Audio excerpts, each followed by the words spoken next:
السلام عليكم أصدقاء شير السينما في حلقة جديدة.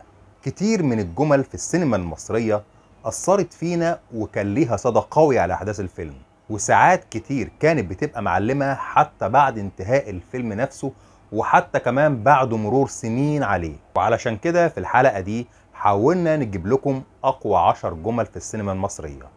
ومن غير كلام كتير كالعادة بسرعة نبتدي حلقتنا.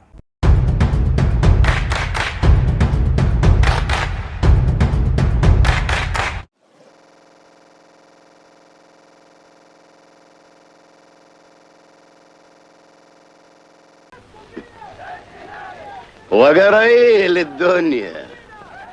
الناس كلها بقت فتوات. امال مين اللي هينضرب؟ جملة وتعبير قوي من الفنان القدير وصاحب الموهبة الجبارة توفيق الدقن بيلخص بيها الحال اللي وصلنا ليه، واللي بقى بيوضح ان كل الناس بقت بتلجأ للفتونة والعنف في نهاية التحفة السينمائية وهي فيلم الشيطان يعز. هنرجع بس مش دلوقتي.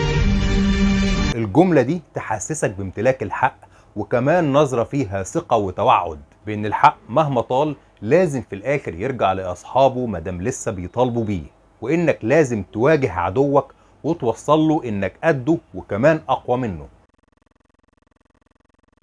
تقدر تقولي لو انا وانت واكيد غيرنا كتير عملوا في حياتهم كل العلاقات دي، اجيب لك منين انا بقى البنت اللي محدش لمسها قبليك؟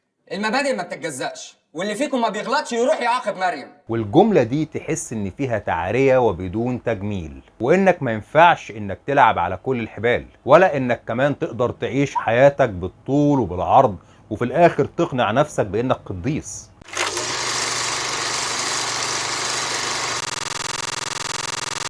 انا مره جالي واحد لواء من المديريه مكافحه مخدرات، وكانوا اياميها مشددين قوي.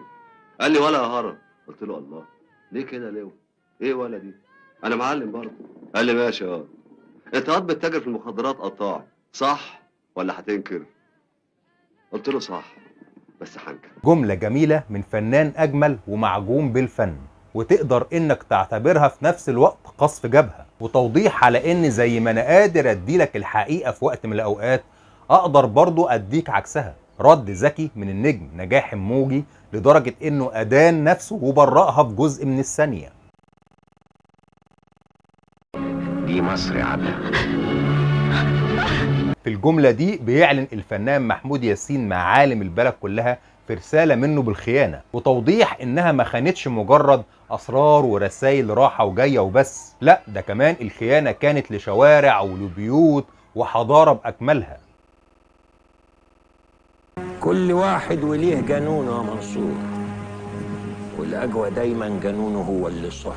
ومن تاني الفنان محمود ياسين يضرب ولا يبالي في جملة في منتهى الجمال منه والذكاء كمان، بينقل فيها خبرته وسطوته لابنه، وبيوضح له انه بالقوة بس يقدر انه يملك زمام الامور، وكمان يعلن سطوته على العائلات والتجارة اللي هيورثها.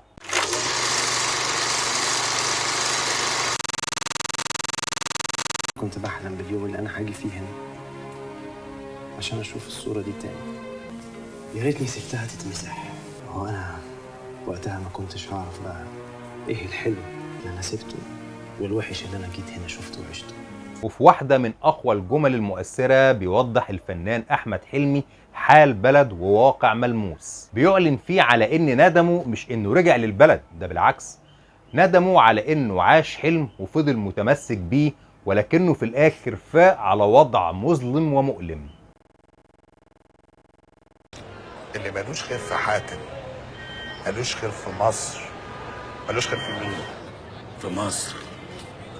ونيجي بقى لمشهد إظهار قوة وجبروت السلطة اللي بيظهر فيها من خلال أمين الشرطة على إنه بقى صاحب الأمر والنهي في كل الأمور، وبصراحة أجدها الفنان خالد صالح ببراعة، وقدر يوضح لنا الشخصية دي في أبشع صورها، للدرجة اللي خلته إنه شايف إن إرضائه هو إرضاء لبلد بحالها.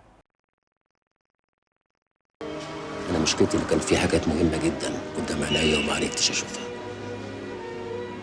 أو شفتها بعد فوات الأوان. أنا عمري ما أذيت حد، أنا ما أذيتش غير نفسي. الجملة دي بالذات تحس إنها عبرة لقد ايه الانسان ممكن عمره كله يضيع بدون ما يحس، ممكن انه يضيع من غير ما يكون عمل حاجة لنفسه، وكمان على انه ممكن انه يفوق من غفلته ويلاقي الوقت فات منه وما يلحقش يعوضه. عاش خاين ومات كافر. ونختم بالجملة الاشهر واللي هي نفسها ختام لفيلم ممتع وضح لنا قيمة التضحية ونتيجة الخيانة ونهايتها، وانك في ساعة ضعف ممكن في لحظة تخسر دنيتك واخرتك. وبكده تكون انتهت حلقتنا، وارجو لو الحلقة عجبتكم ياريت ما تنسوش انكم تشتركوا في القناة، وياريت كمان ما تنسوش انكم تشتركوا في صفحتنا على الفيسبوك، هتلاقوا اللينك بتاعها موجود في اسفل خانة الوصف. وياريت كمان ما تنسوش انكم تفعلوا جرس التنبيهات علشان يوصلكم كل جديد باستمرار، وكمان ما تنسوش انكم تدعمونا بلايك وشير، واستنونا في حلقة جديدة من شريط سينما.